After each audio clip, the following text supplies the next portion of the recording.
Hello, my name's Scott Davis, and welcome to New World Birth. By accessing this presentation, you're inviting me to share this information regarding our passage through this challenging and very hopeful time. And this is the care and feeding of a New World Age report for the Gregorian date of April 13th, 2014, and one etz-nob, or Flint, in the Mayan Tzolkin calendar. We're also going to be talking about Pluto turning retrograde, the Libra full moon and lunar eclipse, the sun moving into Taurus, followed by Mercury moving into Taurus, and the Cardinal Grand Cross. Anyway, April 13 is one etz-nob, or Flint. It carries the themes of introspection, reflection, sparks of insight, the self-sacrificing healer, the archetype of Chiron, the spiritual warrior, the knife that can be used to heal or harm, duality, right or wrong, good or evil, fear or faith, east or west, feasting or fasting, men or women, us or them, leaders or followers, left or right-mindedness. And it really reminds me of the story of Chiron, the wounded healer, giving up his immortality so Prometheus could be freed from his eternal bondage of being chained to a rock and having vultures devour his liver by day and then having it regenerated by night, which was his punishment for bringing fire to humanity. And the spark, that fire is also the spark that comes from Flint. And Flint makes us aware of the illusion of our separateness as we transcend duality. To realize that our minds tell us that we are this or that, and our hearts tell us that we just are. Boundaries are a construct of the mind. In Lakesh, I am another you. So before I get into the daily energy for one etz-nob, or Flint, on the 13th, all the planets are appearing to be moving direct or in forward motion from our vantage point here on Earth, with the exception of Mars and Saturn, which appear to be moving retrograde or in reverse motion. And Mars turned retrograde on March 1st, and it's going to turn direct on May 19th. So during this report period, Mars, which represents our drive or aggression, is in Libra. Mars is in its detriment in Libra because it's opposite of Aries, the sign of Martian rulership. And traditionally, it's considered to have difficulty operating positively in Libra. Because of its retrograde cycle, Mars is spending 8 months in the sign of the scales. And typically, Mars spends about 2 months in the sign. So this placement for most of the year is uncomfortable and monotonous. And Mars agitates in Libra. And in Libra, it's about relationships, so this can lead to social anger. This may cause us to see an increase in passive aggression. Mars is about drive and wanting to take action, but in Libra, it's likely to be the drive to make somebody else take action. Mars has been in Libra for several months, and I've already heard folks competing for love, and I've seen that in action. They're willing to fight for a partner. People are also becoming aggressive in their quest for romantic love. Mars is about sexuality. So retrograde Mars periods are actually contraindicated for beginning a satisfying sexual relationship. As much as Mars is unhappy in Libra, it's even more unhappy when it's retrograde in Libra. So this can really be a difficult time to access our drive and aggressive energy. Now, Saturn turned retrograde the day after on March 2nd. It turns direct on July 20th. The themes of Saturn, which is in Scorpio, are depression, loss, failure, fear, the shadow, betrayal. You know, stuff goes really, really deep. Superficiality just really doesn't cut it with Saturn and Scorpio. And Saturn is retrograde as a taskmaster that demands that we take responsibility to review the scorpionic themes such as motives, ethics, and intentions. So if we hadn't been clear on these subjects in the past, we're likely to feel that our burden is heavier than the load that we previously agreed to carry. And then the real big shift during this Flint Tzolkin is that Pluto turns retrograde on the 14th, and it engages in the 5th square with Uranus on the 21st. And this is also the Cardinal Grand Cross with Mars and Jupiter peaking from between the 20th and the 23rd. When Pluto, the planet of transformation through death and rebirth, turns retrograde, it's about reviewing the past, and April will require us releasing anything from the past that's a burden to our new path. We can either choose to let it go, or it can be just ripped out of our hands, but basically what we have a choice about is how we want to react, because Pluto's going to take our baggage regardless of our attachment to it if it doesn't have a purpose in our rebirth. And I find it interesting about the astrology of April is as Pluto is slowing in Capricorn, slowing to a stop and begins to move in reverse on the 14th. Planets are said to be at the peak of their power when they're stopped, and Pluto representing death, completion, and it's in Capricorn, which is about the breakdown of structures to bring transformation. And think about it, Pluto moved into Capricorn in 2008. That was the point when the overly optimistic investments of Pluto and Sagittarius started to crash, like the housing market and all the other financial systems. Pluto in Capricorn is determined to expose the darkness, destroying the old order, so that we can rise up like the phoenix from the ashes and soar again. And Pluto will be in Capricorn until 2024, and early in its transit through the sign, this is where we're experiencing like the breakdown phase, where something that no longer serves us is dismantled to create space for something new. And Pluto in Capricorn, Capricorn's about structures, which include banks, governments, corporations, religions. So this is a time of a cosmic course correction for the entire planet, excuse me, which cannot continue to harm Mother Earth for the economic gain of a few. Pluto's about power and empowerment, and I believe it's about our spiritual evolution from being conditioned to live in fear of not getting our needs met, like too many rats in a maze, to realize that there's enough for all. We don't need to fight each other. We've really been sold this idea of manufactured lack at a very, very high price. And it's the resistance to Pluto's lessons of letting go of the past that bring tragedy and pain. Pluto is about building, and Capricorn is about building and achievement.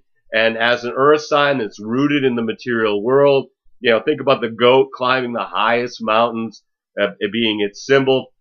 Pluto is the underworld, so it looking for events from underground, such as earthquakes, volcanoes, excuse me, I'm just getting over a cold, giant sinkholes, events involving tunnels and subways, and infrastructure in general is also a Capricorn theme. But also think about battles for underground resources, such as oil or fracking has been in the news. Here in Maine, we're battling the Nestle Corporation and their subsidiary, Poland Springs, is taking legal action against locals over water rights so they can drain the aquifer for profit while people's wells are going dry. Capricorn is about the elderly, and in the U.S., we have a political battle over Social Security, which was paid for by people's payroll deductions and has nothing to do with the national debt. But because our government has borrowed from Social Security and has no way to pay it back, they want to dismantle this lifeline for our senior citizens. Pluto was last in Capricorn in 1762 to 1778, where it transformed the political and economic structures all over the world, from the end of the 7 Years' War, when France ceded Canada or Britain, to political unrest in Europe and her colonies, which brought about changes to many nations. Catherine the Great came to power after the murder of her husband and went to war with the Ottoman Empire, which yielded Russian control over the Turkish territories. And Poland was divided into three sections owned by Austria, Prussia, and Russia. And the British Parliament passed the Stamp Act to pay for the cost to quell the colonial rebellion, which then escalated into the American Revolution. That kind of sounds familiar, this increase in taxes to maintain control over an oppressed population, resulting in the overthrow of the oppressor. Couldn't happen again, nor could it, with Pluto in Capricorn. The previous Pluto in Capricorn time period was 1516 to 1533, which was a time period when expansion of the New World yielded the colonies that we talked about just earlier. And also we had the anti-Catholic movement with Martin Luther nailing his theses to the church door in 1517. The time of Pluto moving in reverse has it moving aggressively towards this fifth challenging square to Uranus and Aries, which is going to be exact on April 21st at 13 degrees. These challenging angles between Uranus, which is the planet of disruption, revolution, unexpected change, in Aries, the sign of the individual, challenging Pluto, the planet of death and destruction, but also rebirth, in the sign of Capricorn, representing structures, including governments and corporations, is the most powerful transit of our time. And these two titans have exact confrontations an amazing 7 times between 2012 and 2015. Usually this type of transit occurs 3 to 5 times. 7 times is unusual. It's very intense. So, as I've said before, the world is going to be a very, very different place at the end of 2015. And with Pluto retrograde and Uranus direct, I think this time period will favor individuals in challenging these oppressive structures with sudden and unexpected results. And, you've probably heard a lot of talk about the Cardinal Grand Cross that's coming up, and which is also part of the Uranus-Pluto square.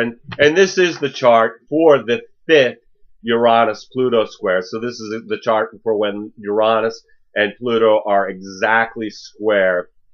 But we also have Jupiter in Cancer. We have Mars in Libra to fill out the grand square. So basically, you can look here. We've got Pluto.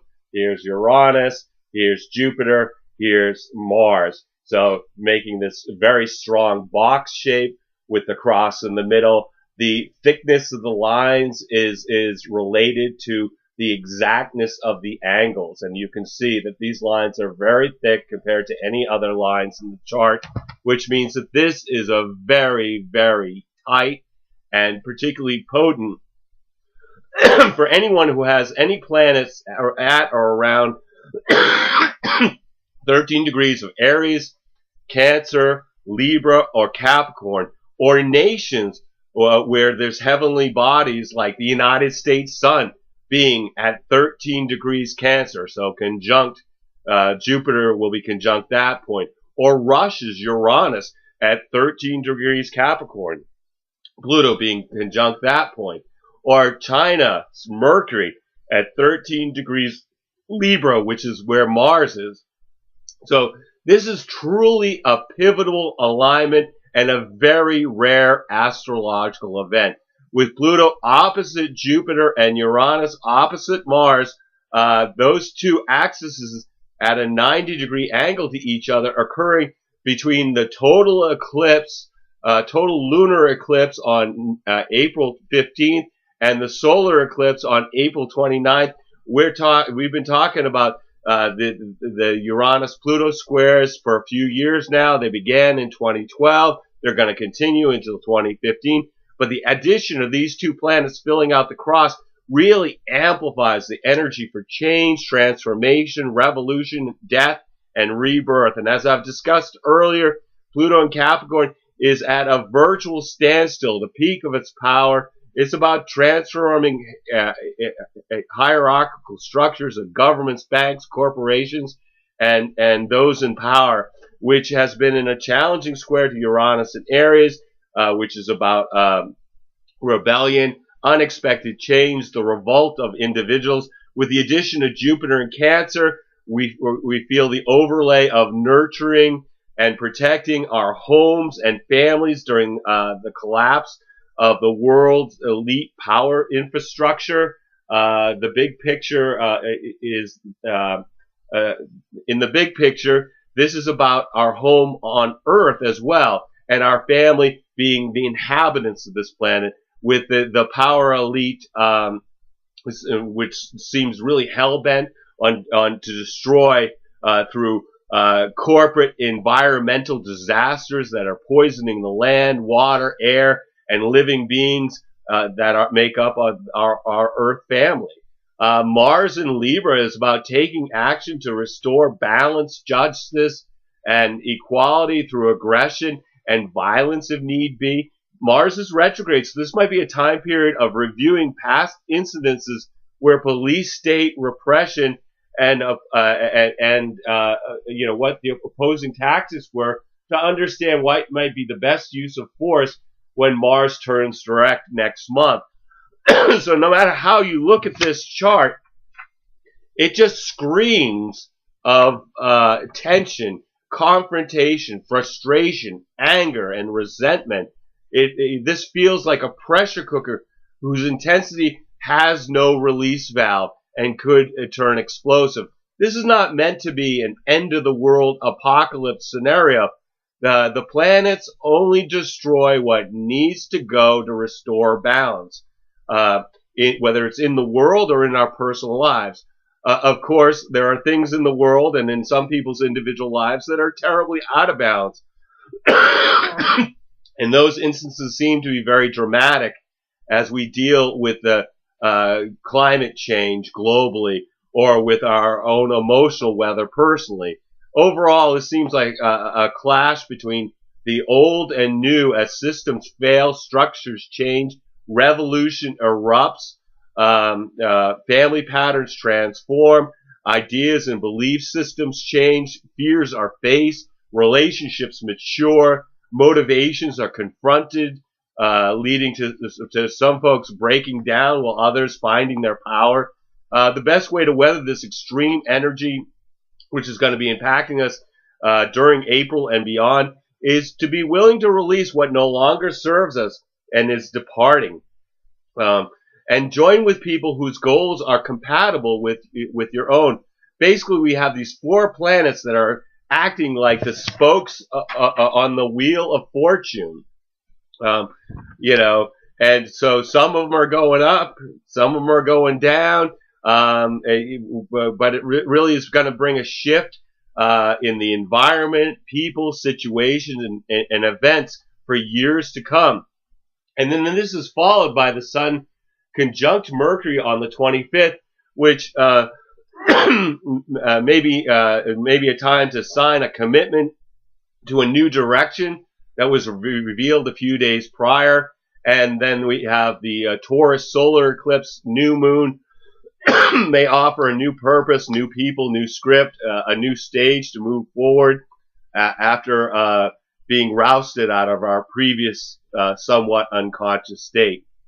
And over a year ago, when I looked at the future Uranus-Pluto squares, I realized that the April 21st, 2014 square would have Pluto exactly opposing and Uranus exactly squaring the USA's Cancer Sun.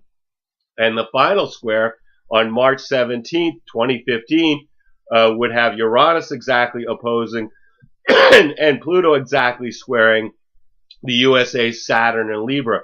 As difficult as these transits will be globally, the United States has a front row seat on this roller coaster ride of death and transformation, rebirth, through revolution, which I believe will lead to a complete collapse of the U.S.'s economy when Pluto moves into its second house of resources in 2016. With Uranus conjunct the U.S.'s Chiron on June 25th, 2015, August 26th, 2015, and April 5th, 2016, we can expect those times to bring intense events of unexpected wounding and healing. In my mind, I really think of Nero rosining up his bow and tuning up his fiddle because another empire is about to burn to the ground, at least metaphorically. So let's look at the daily energy for this Trecena. April 13th is one etz-nob or Flint in the Mayan Tzolkin calendar. It's about unity experience through being introspection. I'm not covering the lunar, a daily lunar activity in these reports other than new and full moons, but that information is available on the New World Birth Daily Facebook page and also on the blogger New World Birth blog. So then April 14th is two Kawak or storm duality experience through recognizing the gifts in adversity, with Pluto, the planet of transformation, turning retrograde. So this is again reviewing and going over a death rebirth cycle, looking at what's happened in the past, and it's going to require releasing something from the past that's a burden to our new path. Pluto is affecting many of us as it changes directions at 13 degrees Capricorn, to spend about 6 months appearing to move in reverse from our vantage point here on the Earth. So this is a time of increasing intensity and force when superficiality will not be enough. This is particularly intense for people, like I said, who have personal planets, inner planets, at 13 degrees of Aries, Cancer, Libra, or Capricorn, as it's moving towards that fifth confrontation with Uranus on the 21st, which is going to be a dramatic time as the resistance of old forms continues to collapse in its conflict with those seeking individual liberty. Also on the 14th, Mercury is flying off the page. Put it right back here. But Mercury is in a square to Jupiter, and it is also conjunct Uranus. So from our perspective here on Earth, this is at the same degree, and this is forming a 90-degree angle with Mercury, which brings the fleet-footed messenger of the gods to activate the cardinal T-square as it's building towards the Grand Cross a week later. So we've got Mercury square to Jupiter. It usually brings feelings of optimism and positive perspective regarding life. People are inclined to set long-range plans and goals for the future from a place of seeing the big picture. It's also favorable for business deals and commercial transactions. So if you're unaware of this transit, you could actually overlook details that are important to the creation of your overall grand vision. Be careful about communicating to others in a way that might be seen as arrogant or self-righteous in tone. Awareness is the key to working with this energy. So don't let this much optimism lead to sloppiness or overlooking some details. And then Mercury conjunct Uranus. So that means from our perspective here on Earth, these two are exactly the same degree of Aries, 13 degrees of Aries, which continues to interact, an interaction between planets and their higher octave planet, because Mercury is the mind. Uranus is actually the higher mind, which is very exciting as our personal awareness is expanded into the larger consciousness of the universal mind. It's very fast energy in thinking and communicating, which could lead to quantum leaps of faith, or on the other side, people getting just overwhelmed by all the new information. People also might be more prone to accidents as they're just moving too fast to be cautious. And then April 15th is 13 Ahau, or Sun in the Mayan Tzolkin calendar. It's 3 Ahau, or Sun in the Mayan Tzolkin calendar. This is about taking action and honoring the wisdom and memory of the ancestors. and this is where we have the Libra full moon, and it's a full lunar eclipse of the moon at 25 degrees Libra, unaspected except for being opposed by the sun, this is about finding a balance between our personal needs, represented by the sun in Aries, and our sensitivity to the needs of those we have emotional relationships with, represented by the moon in Libra. And throughout history, eclipses have been seen as bringing challenges, particularly in the part of the globe where they can be viewed.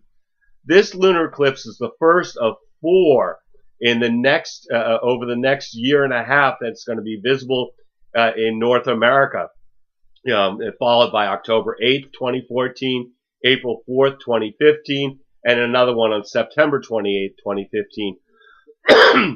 And longtime NASA eclipse expert Fred Epenak said, the most unique thing about the 2014-2015 tetrad is that they're all visible for all or parts of the USA, which of course correlates to the time of the last 3 of the 7 Uranus-Pluto squares. The last tetrad of the 4, the last tetrad of 4 consecutive lunar eclipses happened between, excuse me, I'm sorry about this, it's just not going to get any better. It happened between 1967 and 1968. Okay, and before that, there was another tetrad of 4 consecutive lunar eclipses in 1949 to 1950, with none occurring between 1600 and 1900. So this is really getting a lot of attention from the Judaic and Christian communities because the eclipses all occur on Jewish holidays. This also puts a lot of emphasis on cardinal signs because we've got Mercury, Mars, and let's see, Mercury, Mars, Uranus, Jupiter, Pluto, and they're all in cardinal signs, and so think about the cardinal signs. These are the signs that initiate new seasons. I've already been feeling this with the sun engaging in the cardinal T-square at the beginning of the month. That's when I got sick. And I think for those of us who are sensitive, this has been really intense. And, when I was talking about, because basically when the sun came and interacted with us, I was saying, this is like a shot across the bow as we're moving towards the Cardinal Grand Cross. And, like I said, I've talked to a few people who are really sensitive, and I'm not the only one that really got ill during that time period. Just to bring a news item in here, in the United States, we had a shooting at Fort Hood military base in Texas, which killed 4 people, including the gunman, and injured 16. So, this is just a sample of what this energy is building towards. Full moons can bring certainty. Full moons can certainly be a time of tension. And this one between Aries and Libra, the energies about between love, Libra, and war, Aries, which can expose hidden enemies and allies. Keeping aware that this energetic could keep you, being aware of what's going on could keep you safe, because I think there's a lot of social rage is really certainly a possibility under this influence. And it could erupt very unexpectedly, which that's what's really kind of come out with this Fort Hood shooting. Included in the full moon chart, we have Mercury in a square to Pluto. So from our perspective here on the Earth, again, this is forming a 9-degree angle. Folks can be obsessed about some thought or idea. So it's important in conversations to be open to other viewpoints and not be forceful in getting others to agree with our beliefs. This may be a time when we experience one thought that just dominates the day and leaves little room for anything else. This energy can easily provoke arguments over things that won't seem important in a few days. So if you use this energy to explore your own inner world, it can bring light to something that's been hidden in the depths of our psyches. Great energy for studying subjects that deal with covert or hidden aspects, things like psychology or magic or the occult, as well as things like meditation or yoga that unveil the possibilities of human potential. And then on the 16th, we have for Emish, or crocodile in the Mayan Soul King. This is about stability through nurturing new beginnings. And at this point, we've got Mercury in opposition to Mars. So from our perspective here on the Earth, this is a 180-degree angle. It's a time to use caution because the influence of aggression and irritable Mars on our speech and behavior, Mercury, can be very forthright, where folks tell each other exactly what they think of them with little or no editing or filtering. People can be very combative in word and action under this influence. Being cautious of what you are projecting into your environment is one way to avoid conflicts. And of course, the other is to realize that others may not be acting as consciously, and treat them with compassion and forgiveness. Ultimately, this transit's about releasing ego energies that aren't usually so obvious. But you might keep your opinions to yourself if you want to avoid arguments. Also, avoiding rash or impulsive behavior is recommended, as this energetic is associated with accidents. So there's a lot of that kind of energy going on in this time period. April 17th is 5 Eek, or wind, empowerment through communication. We have Venus in a trine to Jupiter. So from our perspective here on Earth, this is a 120-degree angle, which is one of the best transits, except it's just short in duration. It brings relief. It brings ease, grace, pleasant social interactions. As with any Jupiter-Venus transit, it can bring laziness and self-indulgent behavior. Most are going to experience this as a needed break from the daily grind. This is great energy for social interactions, entertainment and amusements. Romance and financial interests are favored under this transit, along with traveling or taking a vacation that begins at this time. It indicates a journey that will be fun, enlightening, and rewarding. Due to the low energy of this transit, it's really not the best time to start any enterprise that's going to require a great deal of energy.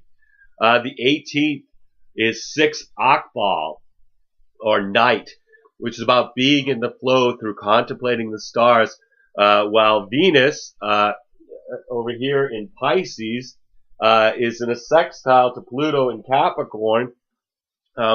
This brings an atmosphere of passion, intensity, and expression with less filtering. So be careful not to say things you will regret later. Folks may seek the advice of older people, Capricorn, regarding relationships or money. Those are Venus themes.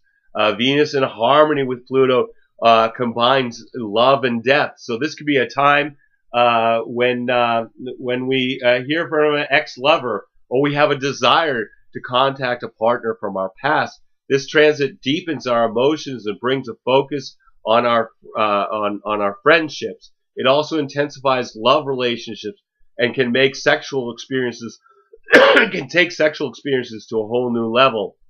A new relationship may feel faded, but that could be an illusion because we're talking about Pisces here that accompanies this transit. April 19th, we have 7 Con, or seed, or lizard, reflection through planting seeds, making new connections. And at this point, the sun enters into Taurus. So if we think about the Earth traveling on its orbit, and I'll just use the handle of this pointer to represent the Earth, and this being the line of sight of the Earth as it's traveling in its orbit, we're probably more about here in the orbit, so it appears that the sun is now entered into the constellation of Taurus in the tropical system. This illuminates purposeful determination and becoming efficient in practical matters for a month. It brings grounded earth quality, as many are working the soil in hopes of a harvest in the northern hemisphere. This also may bring more focus on security, both emotionally and materially, along with having the resources needed to live comfortably.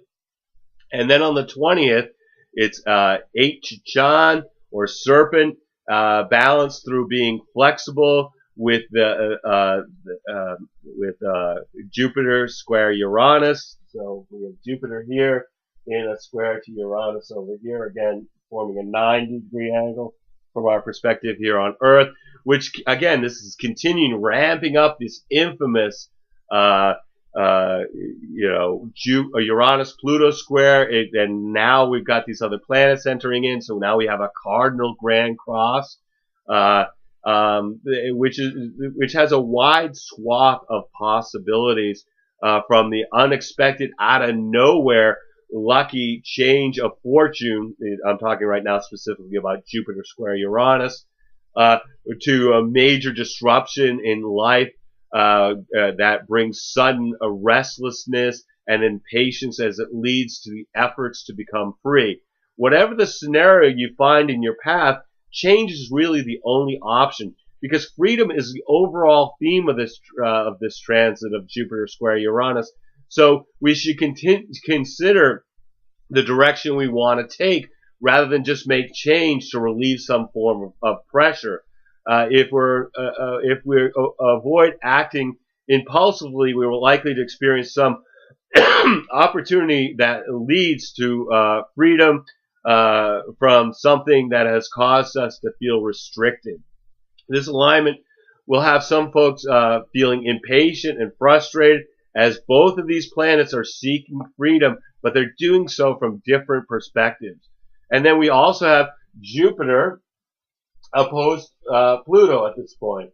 So again, 180-degree angle from our perspective here on the Earth, and which is, continues Jupiter's interaction with Uranus-Pluto square, and and we're coming into the real exactitude. This is this Grand Cross, which can seem like the completion of a long drive towards success or power, but it brings an important caution, because there is resistance from unseen and powerful forces with Pluto acting in here. This is really a time to follow your strategy and authority very closely if you've had a human design reading, to move through this time with relative ease, as opposed to the folks that are trying to think their way through something that their minds just absolutely cannot grasp, and only detriment. People can become really ruthless in their desire to get ahead under the Jupiter-Pluto tug-of-war. This influence will last a few days, and particularly after the 20th. This is a time when there are difficulties with the law, even arrests. This will also be important to watch local and world events, as people will provoke authorities with very unfavorable consequences. This also indicates the possibility of fanatical or obsessive behavior, where folks are certain that they're right and unwilling to consider another's point of view. Self-righteousness will abound. This is a day this day could go either way, from making a power play or being victim of one. Again, the best way to navigate this energy is to work in the best interest of others for the highest good. That's what Pluto would want. Recognize that the beliefs that beliefs can change, so be open to considering other opinions. Also on the 20th, Venus is conjunct Chiron, which blends wounding and healing with romantic love and energy. So Issues of these flavors may arise from the depths of your memory to become conscious, to allow release and ultimately heal the past. The 21st is 9 Kimi, or transformation, and Kimi is the symbol of death in the Mayan Tzolkin calendar. 9 Kimi is patience, experience through releasing what no longer serves us, and this Kimi day is the exact day of the Uranus square Pluto. Again, 90-degree angle from our perspective here on Earth on the 21st. This is the 5th exact square. Again, themes are revolution, transformation, tension between material and spiritual worlds, upheaval, along with death and rebirth, particularly are potent at this time. Acceleration of transformation related to revolution or evolution is increasing exponentially. This is the peak of the energy of unexpected change as old ways, old structures are crumbling to prepare for transformation. This is one of the undercurrents that is the most powerful during these continuing squares between Uranus and Aries and Pluto at Capricorn. At this point, 13 degrees. These challenging angles between Uranus and Aries, which again, disruption, revolution, unexpected change. Aries, the individual, the warrior, challenging Pluto, death and destruction, but also rebirth, and a sign of Capricorn representing structures, governments, corporations, who's ever in power before. That's what's being challenged now. The old world, the old structures. Again, they're just amazing that there's this many transits of this. And like I said before, we are going to be living in a completely different world at the end of 2015. And right now we're just so in the middle of the storm that we can't even, have a sense of where the other edge of it is. But I'll tell you, we just got a few more years. The 22nd, 10 Manique, or deer. This is about manifesting through being of service to others. And we have Mars square Jupiter. So Mars is here, Jupiter is here. This is another 90-degree angle, again from our perspective here on the Earth. This brings energy for successful activities and furthering new projects, with a caution against being reckless during this stage of unbridled desire. Folks are going to be tempted to shoot first and ask questions later, acting quickly without considering the factors. Unjustified optimism that our efforts today will turn into gold may unbalance our judgment.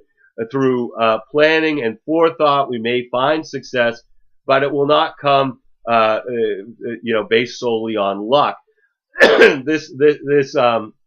This transit is future oriented and is good for furthering new projects.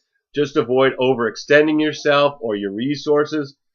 There's also a fondness for taking risks and pushing beyond the normal limitations of energy. Impulsivity now will be paid for in the future, which may be less than pleasant, as it may also result in accidents at this time. Okay, April 23rd, 11 Lamat, or star, or rabbit, in the Mayan Tzolkin. This is about resolution through being grateful for abundant relationships. And we have Mars now in opposition to Uranus and square to Pluto, again from our perspective here on Earth, which wraps up the exact alignments of the Cardinal Grand Cross, whose influence we're going to be feeling for some time into the future. Mars opposed Uranus brings stress for a few days before and after the 23rd,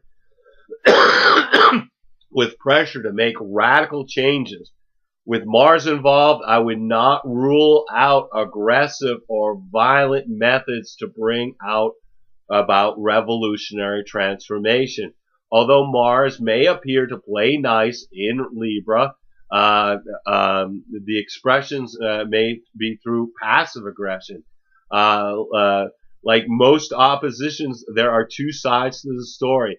On one side, and most commonly, this could be a time when people act out rashly against people who have oppressed or held them back in the past, or consistently angered them over time. Another side of this transit is suddenly we have the impulse to escape the obligations being imposed. Basically, this comes down to flight or fight, fight or flight. Most frequently, this signifies an explosive release of tension through an angry exchange, usually with people close to you. At very least, people will be experiencing a great sense of impatience. On the positive side, we may find that our efforts to liberate ourselves from unnecessary and limiting situations are starting to succeed. We may feel that we're becoming free of those bonds. This is a time to take care, as accidents are more likely. And then Mars in a square to Pluto. So from here down to there, again, 90-degree angle from our perspective here on the planet Earth. This continues ramping up this intensity that we've been dealing with. Bringing Mars in, we've got aggression with unexpected rebellion, transformation. Again, a time to release Martian energy. You can do it constructively through physical activities and exercise. This brings a showdown between the planet octaves, because and also co-rulers of Scorpio. Again, symbol of death. We keep seeing these themes being played out over whether it's Kimi or Scorpio. I mean, there's just a lot of this energetic that just says transformation. There's no way to go through this and not be transformed. So this could be about transforming the world around you, or having fierce disagreements and power struggles. It arouses ambition and a desire to get ahead with high energy, to back the drive with action, usually with opposition coming from others. This can be really ruthless and underhanded in dealing with anyone who is an obstacle to achieving the goal. Definitely a time to avoid dangerous people and places. And then also on the 23rd, Mercury has moved all the way around in this orbit, and it moves into Taurus, which lasts 2.5 weeks until Mercury goes into Gemini on May 7th. In Taurus, Mercury slows down communication. It stabilizes thinking to be more practical and constructive. The 24th is 12 Maluk, or offering, understanding through appreciating creation, as the Mayan Soul King energetic.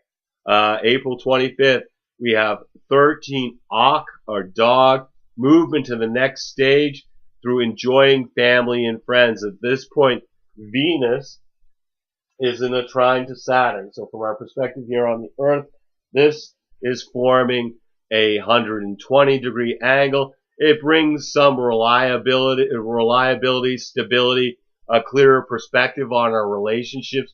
People will recognize their loved ones as human, and as long as they live up to our obligations, we're likely to do the same.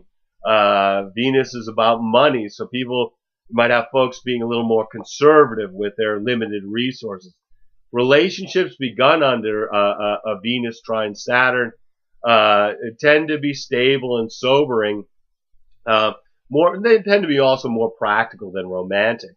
And then at this point, the Sun conjuncts Mercury. So from our perspective here on Earth, we've got the Earth is now moving. Well, let's make it like this. So we're about here in the orbit. So The Mercury's behind the sun. So this illuminates all kinds of communications. It's positive for being able to get a point across, but also, listening carefully to the expressions of others, and moving towards we're moving towards that Taurus full moon energy. This may bring commitments and conversations about new resources. It's excellent energy to start a business venture with Mercury ruling commerce in the sign of Taurus, which is about material goods and practical applications of information. So no matter what the energies are that are affecting you during the one Flint Tzolkin, take some time out to be in the flow of the planet by being in nature. Watch a sunrise or sunset. Commune with the stars. Be conscious of the moment through being introspective, meditating, being just really conscious with somebody you love. Every single day we have really is a blessing, no matter what the dramas are that distract us, from the moment. We're all here just giving the performance of our lifetime on the world stage. So just take some time out to observe the play as well as act your part by remembering you're a spiritual being that's having a human experience. I want to thank you for checking out New World Birth. The next segment of Care and Feeding of a New World Age will be on April 26, 2014 for one Shuin or monkey with the Taurus new moon and solar eclipse, Venus moving into Aries, followed by Mercury moving into Gemini. You can check us out on Facebook or YouTube or the Mind Magics website. I encourage you to share this information, whether it's as videos or as text, as widely as you choose. And you can get the text on the New World Birth blogger page or on the New World Birth Facebook page. I'm going to be discussing the metaphysics of May 2014 and providing some short 10 to 15 minute human design readings for the participants of the Earth Needs Rebels show on Truth Frequency Radio on Thursday, May 1st. The show starts at 1. I come on about 1:30, and I'm there till 3 Eastern Daylight Time. So, and if you want to come on the show, you can contact them through the chat space, and they will call you for free anywhere on the planet to bring you onto the show.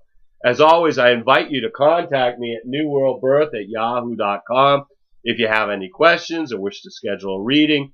And I am providing readings. I'm doing what I can to make this service available to the greatest amount of folks. I mean, if you can't afford anything, you can get a free reading on the radio show. It is short, but we'll get you your strategy and authority. We'll get you what you need to help you make decisions that are appropriate for you as a human being. But for paid readings, there's 3 options, 3 levels of compensation. And I believe that these readings are about as inexpensive as you can get compared to what I've seen other people offer similar things for. These readings are really designed to provide information to help you navigate these difficult times. At the basic level, we look at your human design chart to help you understand how to use your individual strategy and authority in making life decisions based on your unique design. These readings also, by the way, are epic. They're not usually around 2 hours long. Sometimes they're even longer than that. I also, on the middle level, I include the next 3 months of astrological transits as they relate to your natal and progress charts. Often I'll go much deeper than 3 months, but I will definitely cover 3 months.